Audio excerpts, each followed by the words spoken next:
ये देखिए भाई, ये है bank of India Mombasa branch. यहाँ पे टिकट का कोई सही नहीं है, एवरीथिंग इज फ्री। बंदों को ऐसे बांध के पीछे से कोड़ों से पीटा जाता था अगर मान लो कोई स्लेव ज्यादा प्रोटेस्ट कर रहे हैं। ये वाली जो केव है ना, आगे दूसरी केव के साथ कनेक्ट करती है। वो केव 3 किलोमीटर आगे है, तो इसी रास्ते से स्लेव्स को इधर तक भी लाया जाता था।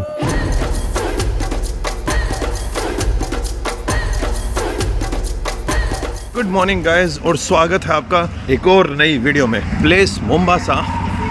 और भाई, इस वीडियो के टाइटल से आप समझ ही गए होंगे कि अब इस वीडियो में आप क्या देखने वाले हो। तो अभी हूँ मैं मोम्बासा में, और मोम्बासा से 80 किलोमीटर दूर एक जगह पड़ती है शिमोनी। शायद मैंने आपको लास्ट वीडियो में जो आपने देखी थी, जिसमें मैं फोर्ट जीसस में गया था, और वहाँ पे मैंने आपको बताया था कि अफ्रीका के अंदर है ना 3 जगह से स्लेव ट्रेडिंग हुआ करती थी। एक हो गई वेस्टर्न अफ्रीका वाली। वेस्टर्न अफ्रीका वाली के ऊपर ज़्यादा यूरोपियंस और अमेरिकन का हाथ था। ईस्ट यूरोपियन जो नॉर्थ अफ्रीका वाली है, उसके ऊपर मेडिटेरियन सी के ऊपर जो हुआ करती थी। एक थी ट्रांस एटलांटिक, एक थी ट्रांस मेडिटेरियन, और एक थी इंडियन ओशन वाली। अभी हूँ मैं ईस्ट अफ्रीका के अंदर इंडियन ओशन वाली जगह पर, जहाँ पर बहुत बड़े लेवल पे स्लेव ट्रेडिंग हुआ करती थी। और ये वाली जो स्लेव ट्रेडिंग थी ना, काफ़ी लंबी थी। मतलब कि जो वेस्ट अफ्रीका हो गया और नॉर्थ अफ्रीका हो गया, वो इतनी लंबी नहीं चली थी जितनी स्लेव ट्रेडिंग ईस्ट अफ्रीका और जो इंडियन ओशन में स्लेव ट्रेडिंग चली थी अफ्रीका से। और उसी से रिलेटेड एक जगह है शिमोनी, वहाँ पर आज मैं विजिट करने वाला हूँ। आज भाई भगवान ने भी अच्छा खासा साथ दिया, नेचर एकदम फुल अपने साथ है। कल तो बहुत ज़्यादा गर्मी थी, लेकिन आज मौसम बड़ा प्यारा है। सबसे पहले खाना खाऊंगा, और खाना खा के यहाँ से मटाटू पकड़ के 2 घंटे का सफ़र तय करना है, और फिर आगे की जो जर्नी है और आगे के जो चीज़ें हैं वो आप लोगों को मैं और ढंग से दिखा पाऊँगा। हेलो, ये भाई फोर्ट जीसस, जहाँ से अब मैं आगे की तरफ निकल के शहर की तरफ जा रहा हूँ। कल रात को यार मैंने एक इंटरेस्टिंग चीज़ देखी थी, वो लास्ट वीडियो मैंने दिखाई थी थोड़ी सी, लेकिन ढंग से वो कर नहीं पाया था। उस टाइम मेरे को थोड़ा डर लग रहा था वीडियो बनाते हुए, अंधेरा हो चुका था, और अंधेरे में थोड़ा डर वाला माहौल रहता ही है। तो ये देखिए भाई, ये है bank of India Mombasa branch. Sexy लग रहा है ना यार, उधर अपना तिरंगा लहरा रहा है। आई थिंक यहाँ पे मैंने सुना है कि बैंक ऑफ बड़ौदा की भी बहुत बड़ी ब्रांच है। अगर अपनी इंडिया लेवल पे देखा जाए ना, जो अपना SBI है वो सबसे बड़ा बैंक माना जाता है, लेकिन अगर इंटरनेशनल ट्रांजैक्शंस और उसमें बात आएंगे ना, तब आप देखोगे कि बैंक ऑफ बड़ौदा और बैंक ऑफ इंडिया से SBI के मुकाबले आउट ऑफ इंडिया ज़्यादा एक्टिव है। और यहाँ पे भाई अपनी इंडिया जैसी शक्ल वाले लोग काफ़ी देखने को मिल जाएंगे। उनमें से काफ़ी लोग इंडियंस भी हैं, काफ़ी लोग यहाँ पे फिर सोमाली भी हैं, और काफ़ी लोग उनमें से आपको ओमानी भी मिल जाएंगे। भाई जस्ट अभी मैंने खाना खाया है। सोच रहा था खाना दिखा दूं, लेकिन ऐसा कुछ स्पेशल खाया नहीं मैंने खाया था आज शौरमा। और भाई शौरमा सबको ही पता है कैसा दिखता है, तो चिकन शौरमा खा के यार अब मैं जा रहा हूँ यहाँ से फेरी स्टेशन की तरफ। पहले मुझे यहाँ से फेरी पकड़नी पड़ेगी, और फेरी मुझे छोड़ेगी मोम्बासा आइलैंड से निकल के, जो दूसरी टाउन है यहाँ पे, और उस टाउन से मुझे मटाटू मिलेगी। मटाटू बोले तो यहाँ का जो छोटे वाला पब्लिक ट्रांसपोर्ट होता है ना, उसे मटाटू बोलते हैं। मैं अभी एक मटाटू के अंदर आ गया, और यहाँ पे मटाटू के अंदर ऐसे ऐसे म्यूजिक लग रहे हैं यहाँ पे, क्या ही बताऊँ मैं। केन्या का जो मटाटू कल्चर है ना, इसकी तारीफ करनी पड़ेगी भाई। हर बंदा पता नहीं अलग अलग तरीके से सजाए रखता है। जैसे अपने इंडिया में लोग ट्रक को सजा के नहीं रखते, और या फिर जब आप बंगाल में जाएंगे तो वो बस को सजा के रखते हैं। सेम सीन यहाँ पे आपको मटाटू के साथ मिलेगा। ये देखिए आप,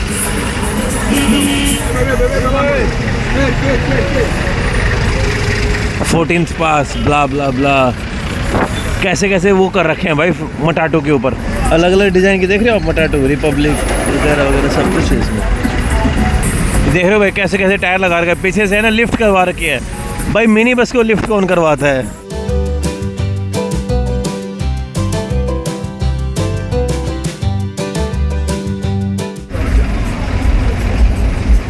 भाई फेरी पे पहुंच गया हूँ मैं। यहाँ पे देख रहे हो कैसी कैसी है भाई। तो बेसिकली अभी मैं एक जगह पे जा रहा हूँ जिसका नाम है शिमोनी, और जिसका ईस्ट अफ्रीकन स्लेव ट्रेडिंग में बहुत बड़ा हाथ है उस जगह का। तो वो जगह क्या है, वो एक मार्केट हुआ करता था पुराने टाइम में, केन्या का सबसे बड़ा मार्केट। और वहाँ पे मार्केट से पहले एक केव है, और उस केव के अंदर जो यहाँ पे लोगों को रखा जाता था ताकि उनको फिर मिडिल ईस्ट और यूरोप की तरफ सप्लाई कर दें। अफ्रीका के अंदर जो मार्केट है ना भाई, इन मार्केट को एक्सप्लोर करने में क्या मज़े आते हैं। एक तो अलग अलग आइटम मिलते हैं आपको। आइटम मैं प्रोडक्ट की भी बात कर रहा हूँ, और जो कुछ यूनिक बंदे होते हैं ना, उस टाइप में। पहुँच गया हूँ मैं जो फेरी स्टेशन है उसके बिल्कुल पास में। जाते हैं वहाँ पे टिकट लेनी है, और फिर सारा का सारा काम अपने लग जाऊँगा।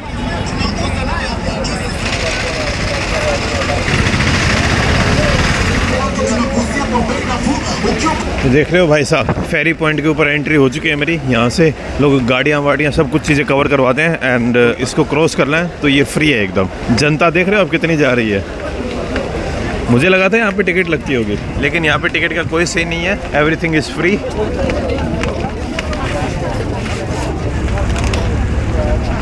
भाई आ चुका हूँ फेरी के ऊपर और अब फेरी यहाँ से निकलने वाली है। इसके अंदर गाड़ी वाड़ी सब कुछ जा सकते हैं। देखिए उधर गाड़ी वाड़ी भरी हुई है पूरी।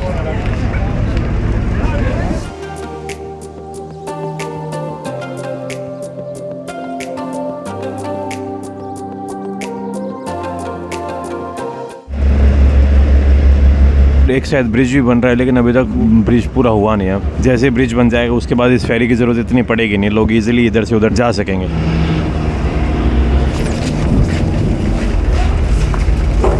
हाँ भाई, मुझे यहाँ से वो देखनी है, बटाटू for Shimoni. I want normal 1 liter water. 1 liter. Not cold, not cold. Like this one. With a Shimoni. Shimoni you go. पहुंच गया हूँ मटाटू के अंदर और ये मटाटू अब जाएगी शिमोनी। यहाँ पे नाम बड़ा मस्त ही रखा हुआ है, मटाटू। ये देखिए इस तरीके की छोटी छोटी मिनी बस है। अगर आपको ढंग से याद हो ना तो सेम इसी मिनी बस के अंदर मैं गया था, वहाँ पे याकुत्स में था ना, याकुत्स से ओमियाकोन है ना, मैं इसी छोटी सी मिनी बस में गया था। लेकिन वहाँ पे माशरुत का बोलते हैं और यहाँ पे बोलते हैं मटाटू। भाई जो मटाटू वो निकल चुकी है और लगभग 2 घंटे में मैं यहाँ से शिमोनी पहुँच जाऊँगा। और इसके साथ पंगा क्या था कि मटाटू का ना जब तक भरी नहीं तब तक चल नहीं रही थी। काफ़ी टाइम लग गया मटाटू को चलने में, बिना भरे चलते नहीं है यहाँ पे।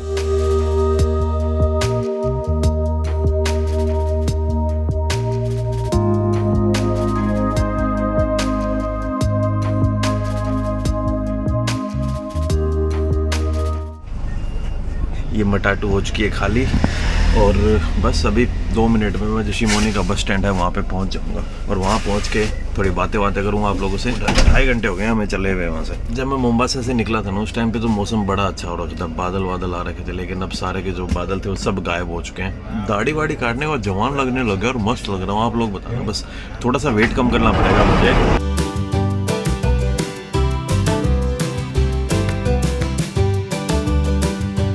And where I can find bus going back to Mombasa?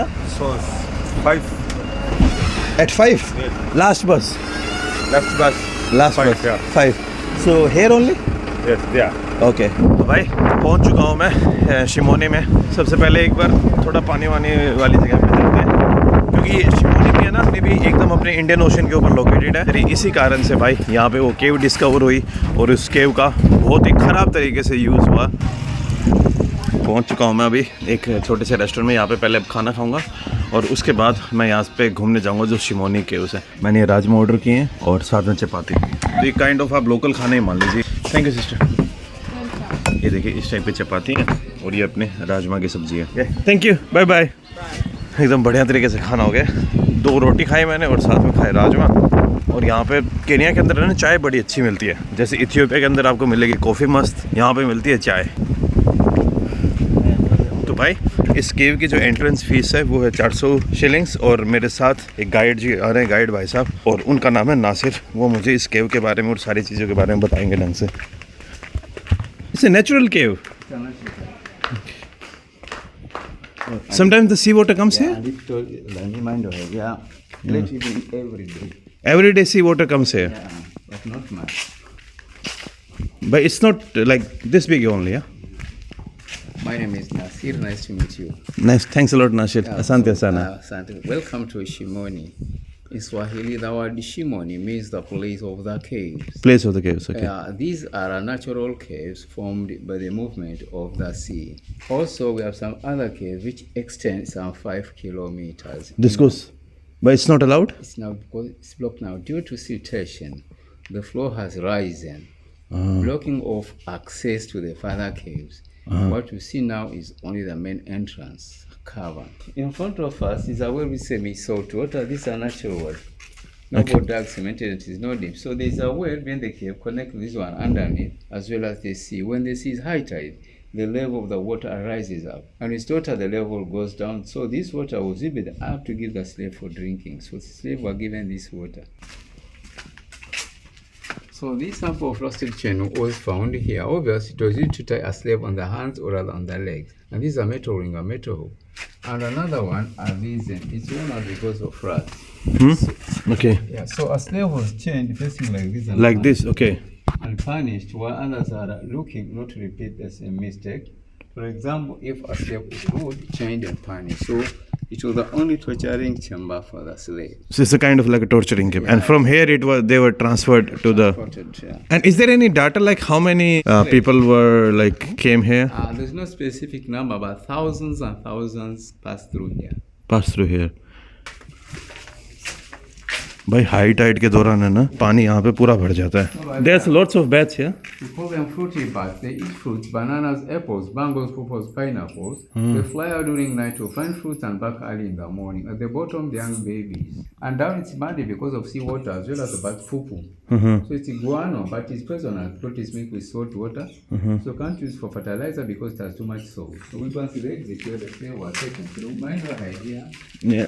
So here as we are nearby the sea 20 meters, when this is high tide, water reaches near the entrance. So that was the only exit which was used by the Arab to take thousands and thousands of slaves through to the beach they brought to Zanzibar. Due to sand which was brought by sea water, the floor has risen so you can never go down to the beach. Okay. But the community is currently planning to dredge the sand so that the guests will get out from the beach. If we enter from there, then through to the exit. So during the slave trade, the Arabs built barriers at the mouth of the cave leading to the sea to prevent water for entering inside. And when they left during the 20th century, when the slave trade was abolished, they broke the barriers and water started to enter inside. So the slaves were in dry places and they could be shipped at any time, as well as the cave was deeper and wider. That it was accommodating thousands and thousands of slaves.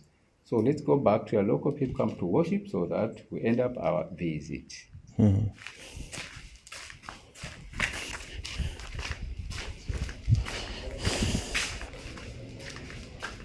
So for centuries, the caves were used as kayas, which were shrines, and as a hiding place where the locals would go to avoid attack by other tribes. Kaya is a Mijikenda word, which means a holy place, where local people come to worship. For example, if there's no rain or breakout of any disease.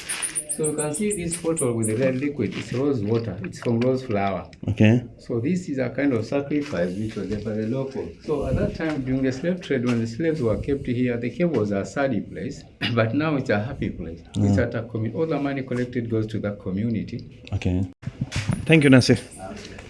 तो ये देखिए भाई, इधर से है केव के entrance. और ये जो नासिर भाई हैं, अब इन्होंने पूरी केव को मुझे दिखा दिया है. अब मैं यहाँ पर जितनी देर में चाहूँ मैं बैठ सकता हूँ. तब इन्होंने जो बातें बताई ना वो सब मैं आपको बताता हूँ. एक तो लोग क्या करते थे यहाँ पे ज़ांज़ीबार में, जितनी भी कोस्टल सिटीज़ हैं केन्या और तंजानिया के अंदर, वहाँ पे स्लेव ट्रेडर्स हुआ करते थे जिनका काम होता था कैप्चर करना. और उसके बाद कैप्चर करने के लिए वो भाई जंगलों में जाते थे, थोड़ी हिंटरलैंड मतलब कि इनर लैंड में, क्योंकि अभी तो कोस्टल के ऊपर तो इतने लोग मिलेंगे नहीं. तो जंगलों में जाना, सवाना को क्रॉस करते करते नायरोबी बहुत आगे तक पहुंच जाना. वहाँ पे जाके लोग क्या करते थे, लोग डमरू बजाने लग जाते थे. जगह जगह डमरू बजाते थे. तो क्या होता था कि वहाँ पे जो ट्राइबल लोग होते थे वो इकट्ठा हो जाते थे, वो देखते थे भाई क्या हो रहा है. और उसके बाद यहाँ के जो स्लेव ट्रेडर थे वो बहुत ज़्यादा लोग लेके जाते थे, बंदूक और सब कुछ. तो जैसे डमरू वमरू बजाना चालू करते, ट्राइबल लोग इकट्ठा हो जाते और फिर उनको पकड़ के इधर लेके आ जाते.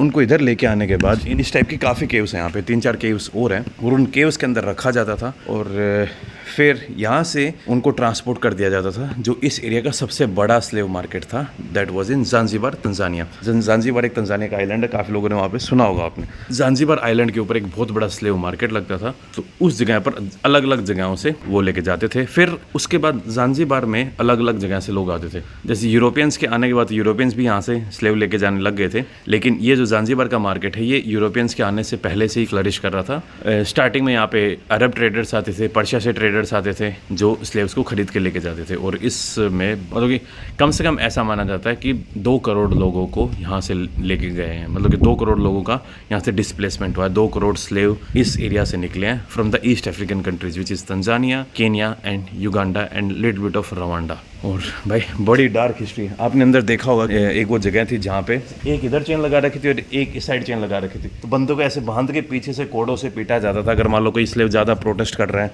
उसको बुरी तरह पीटा जाता था ताकि लोग उसको देख के कुछ वो लेसन ले ले.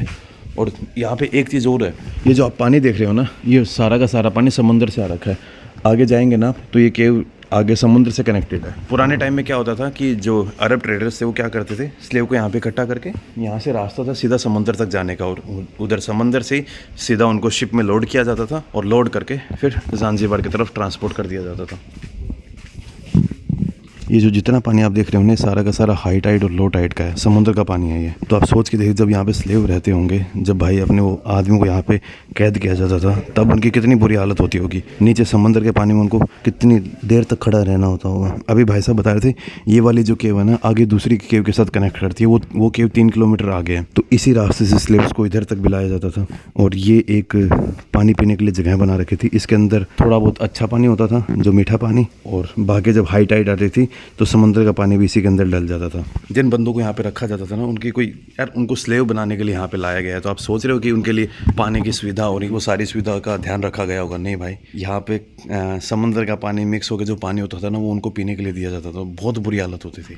मैं एक बात बोलना चाहूँगा यार, मे बी ये शायद थोड़ी बहुत कॉन्ट्रोवर्शियल हो सकती है। जैसे यूरोपियन ने जो स्लेव ट्रेडिंग की, मैं ये नहीं कह रहा उन्होंने सही किया भाई, बहुत गलत था उनका भी, लेकिन एटलीस्ट यूरोपियंस एक्नॉलेज करते हैं कि यार उनके टाइम में काफ़ी स्लेव ट्रेडिंग हुई थी। तो जो स्लेव ट्रेडिंग है ना वो दुनिया के लगभग कल्चर्स में हुई है, और ख़ास करके जो मिडल ईस्ट हो गया और यूरोप एंड जो नॉर्दर्न अफ्रीका है उसमें सबसे ज़्यादा स्लेव ट्रेडिंग मिली है। लेकिन इनमें से सिर्फ जो एक्नॉलेजमेंट है ना वो ज़्यादा से ज़्यादा यूरोपियंस एंड अमेरिकन्स ने बोला है कि नहीं भाई वो हमारी गलती थी, लेकिन बाकी जगह आपको इनके रिकॉर्ड ही नहीं मिलते। यहाँ पे मुझे अरब स्लेव ट्रेडिंग के बारे में पता चला, उससे पहले ना मुझे इतना आइडिया नहीं था कि यार ईस्ट अफ्रीका की तरफ भी इतनी ज़्यादा स्लेव ट्रेडिंग हुई थी। मेरे दिमाग में यही था कि स्लेव ट्रेडिंग सिर्फ और सिर्फ भाई अमेरिकन्स और यूरोपियंस ने की थी, बाकी किसी ने स्लेव ट्रेडिंग नहीं की। काफ़ी लोग एशिया को ब्लेम करते हैं, लेकिन सच्ची बताऊँ इवन दो हमारे एशिया में काफ़ी ऊपर नीचे हैं सोसाइटी में। ये नहीं कह रहा कि एकदम ही बहुत ज़्यादा डिफरेंसेस नहीं है सोसाइटी में, लेकिन स्लेव ट्रेडिंग के मामले में अपने जो एशिया था ना ये काफ़ी सही था। फिर चाहे एशिया में आप इंडिया ले लीजिए, आप चाइना ले लीजिए, उनके साथ उतना बुरा बर्ताव नहीं होता था जितना बाकी सोसाइटीज़ और बाकी सिविलाइजेशन में देखा है मैंने। तो इस मामले में जो हम एशियंस हैं वो प्राउड ले सकते हैं। अभी मैं जो नासिर भाई है मैं इनसे पूछ रहा था कि कोई बंदे रिटर्न भी आए थे क्या? नासिर भाई बोल रहे हैं कि somebody is gone, they never returned. No one. And mostly like from east, like from Zanzibar, which countries they went to? Oman? Oman, no, it's Asian continent, but the proper country was Oman. And from Oman, they might have transferred to like whole of the... Even I heard they went to Iran also. Iran? Asian continent, could be some Iran, some Bulgaria, but Asian continent. Okay. Could go other continents. So that's why if we go in Middle East, when we see some black people, they are... So we can think that they might have some relation to the East African slavery? Could be some of that. Okay. Because we can see some black people who have a passport from UAE, from Saudi, so they might have some relation with this old slave trading, yeah? Okay. In this area, mostly they were taken by the Arabs. No, why not? Because the business was around. Not this about is near can be affected by that trade. They are affected also. Mostly from the Arabs. So they are around Shimoni, and maybe from Ukunda, the other countries, the villages near the Cape. From here, the Zanzibar big market. A big market, okay. Yeah, from Zanzibar onwards, Arabia, Saudi Arabia, Oman, Iran. And I was reading about the data. There were more slaves from this side than from that side. From here, from East Africa, almost 20 million people were taken into slavery. But from that side, it was around 11 million. 11 million. So it was 2 times more here. Yeah. But people don't know about this one. They have to know because the Arabs they are having different trade. They have come to they are doing the slave trade as their business. They are also doing the carousels. And ivory? Yeah, ivory, skin, animal skins. All those luggages they are putting in the caves. That's what plus the slaves. After that, the slaves are the ones who carry those luggages for the Arabs. Well, there you see their pictures. Most they are carrying something on their shoulders. Yeah, taking them to me. So just see, I kept in here for 3 weeks because during those days there was no boat machine. That was monsoon wind. That's why they stored them. Oh, okay. Yeah. Thank you. Asante. What's your name? Fatma. Thank you, Fatima. Okay. Thank you. तो भाई यहाँ पे जो museum बना रखा है ना, basically एक बिल्डिंग थी जो ब्रिटिशर्स ने ऐसी छोड़ दी थी। तो यहाँ की लोकल कम्युनिटी ने क्या किया, इस बिल्डिंग को एक म्यूज़ियम के अंदर ट्रांसफॉर्म कर दिया और यहाँ पे मेरी हेल्प की। Thanks a lot brother. Thank you. Asante sana. Thank you sister, thank you. भाई पूरा का पूरा म्यूजियम घूम लिया, सारी चीज़ देख ली हैं।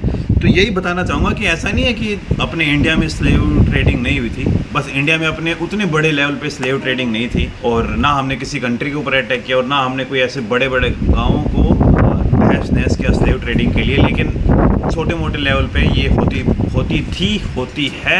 और जिस हिसाब से मेरे को लग रहा है कि ह्यूमंस हैं, तो स्लेव लाइक उस टाइम में पूरा का पूरा एकदम भाई खुला होता था। आजकल चीज़ें थोड़ी अंडर में रहती हैं। आपने काफ़ी मिडिल ईस्टर्न कंट्रीज़ के बारे में सुना होगा कि वहाँ पे इस टाइप की चीज़ें हो रही हैं, और उन चीज़ों के बारे में यहाँ पे भी लिखा हुआ है। स्पेशली 2-3 कंट्रीज़ के बारे में तो और ज़्यादा लिखा हुआ है। और मैं भाई मेरी भी मजबूरी है, आपको दिखा देता हूँ एक बार। जो था ना वो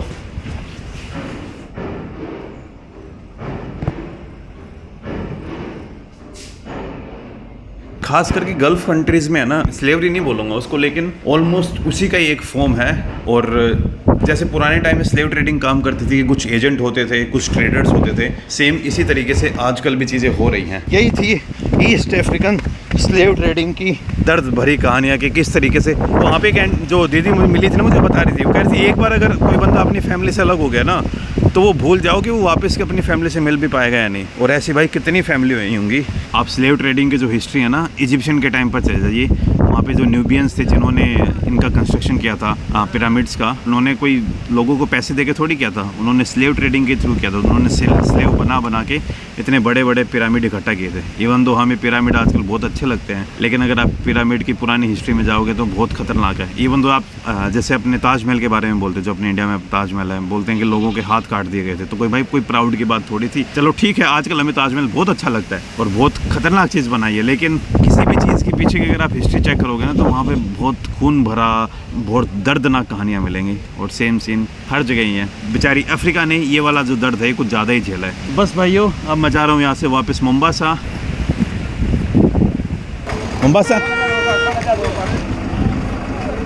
मटाटू में बैठ गया और ये मटाटू मुझे है ना अगले जगह पर छोड़ देंगे।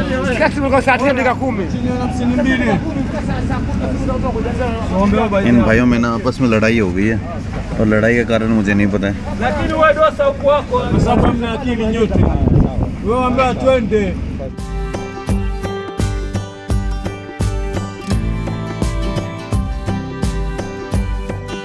भाई पहुंच चुका हूँ मैं मोम्बासा वापस। बहुत ही ज़्यादा वो लंबा सफ़र हो गया। क्या हो गया, एकदम कल्लू सा बना दिया है मेरे को यहाँ के मौसम ने। अभी फेरी लेनी है मेरे को, और फेरी पर जाने के लिए भाई कितनी लंबी लाइन लग गई हुई है। ये जितनी भी गाड़ियाँ देख रहे हो ना, इन सभी गाड़ियों को फेरी के अंदर चढ़ के कैनाल क्रॉस करनी है। कैनाल बोल लो या फिर वो बैक वाटर बोल लो, काफ़ी लंबी लाइन लगी हुई है भाई। अच्छा ये है कि जो पब्लिक है ना, उसके लिए ये फ्री है। अगर आप गाड़ी के साथ आते हो ना, तो शायद आपको थोड़े बहुत पैसे देने पड़ सकते हैं।